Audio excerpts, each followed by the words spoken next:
to week 2. This week we're talking about cultural considerations in the English language classroom. Last week you found out who the English language learners are in Ontario and you were familiar with the acronym ELL. You'll see 2 other acronyms in the Ontario documents, ESL and ELD. They describe programs, and ELD is the English Literacy Development. This is for students who have missed a chunk of their schooling and they need extra special attention. How do we define culture? Someone once said, culture is the way we do things around here. The teacher has a culture, while the ELL also has a culture that's not the same as here. So what does culture mean to you and to the ELL learner? There is a common definition for culture in context of educational literature, and here it is.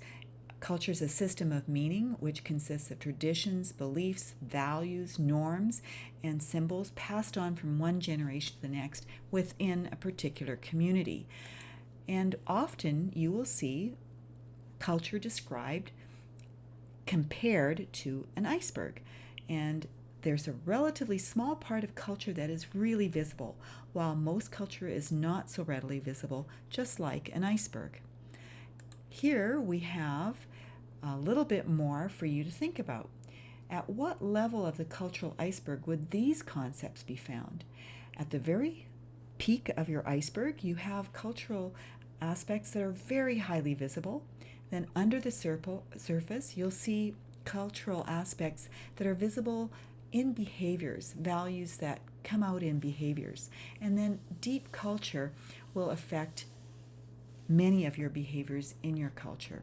So where would attitude to competition, celebrations, concept of time, beauty, and literature and music, where would they fall on that cultural iceberg? Here I have some things highlighted. So at the very visible part of our cultural iceberg, we have music, literature, and celebrations. These trigger low levels of emotion. You're not going to have a fight over them. Then below the surface, we have the rules and beliefs that cause maybe a stronger emotional reaction, and the concept of beauty is found here. As long as we think about that, we think of how people dress, their hair, makeup. There might be some emotional reactions in some cultures to those. Then deeper surface, under the surface, are the differences in culture that give us a lot of emotional intensity if there's any conflict about them. The concept of past and future, the attitudes towards problem solving and family, occupation and kinship, and then this preference for competition or cooperation. And it may affect an adjustment for your ELL learner to our culture here in Canada. This document is from the Immigration Canada from 2019. It shows the top 10 countries that we receive residents. You'll see that I've highlighted India, the Philippines, and Pakistan. I thought it might be helpful to just look at one little aspect of communication that might vary. So in Canada, if we have some conversation and we disagree, we certainly will remain polite and we will disagree, but we will be respectful. Then, if we're looking at someone who's immigrating from India, they will be very polite, but very indirect. And sometimes they're so indirect that we're not sure about their agreement or disagreement. You can see that some will automatically answer yes to direct questions rather than disagree with you. In the Filipinos express their opinions and ideas very diplomatically. They're humble. They often communicate indirectly in order to prevent a loss of face, which would be embarrassing.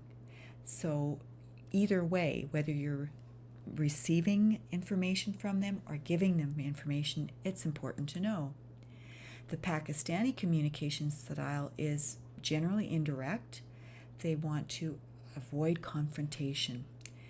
The conversations are long and will be very circular. to get to their point delicately, diplomatically. So you can imagine that with our own cultural beliefs and communication styles, it's important to know those of the other. So, what does the teacher need to know about the culture of his or her ELL students? ELL student behavior in the classroom may reflect their culture, of course, their personality as well. An ELL might not ask the teacher a clarifying question because it might imply that the teacher did not teach it well, and that is impolite. Maybe they look down, not giving eye contact to the teacher. We like some eye contact. In some cultures, giving direct eye contact to a person of authority is a sign of disrespect. Do they participate in collaborative groups? In some cultures, exchanging different points of view can be seen as challenging to the participants and rude. Cultural diversity in our classroom calls for culturally responsive teaching. And we have a wonderful monograph from the Ontario Ministry of Education called Culturally Responsive Teaching, and it is attached to this module of your course. There are 3 characteristics on this slide. As you read and view this week, you'll be uncovering the importance of really knowing your students, getting a deep knowledge of your students to create a warm, welcoming classroom environment. As you know your students, you are incorporating teaching practices that take advantage of their skills and knowledge. They bring those to the classroom as an asset, and you will find that using culturally responsive teaching practices build on their knowledge and skills for the benefit of the whole class. So on we go to learn about culture.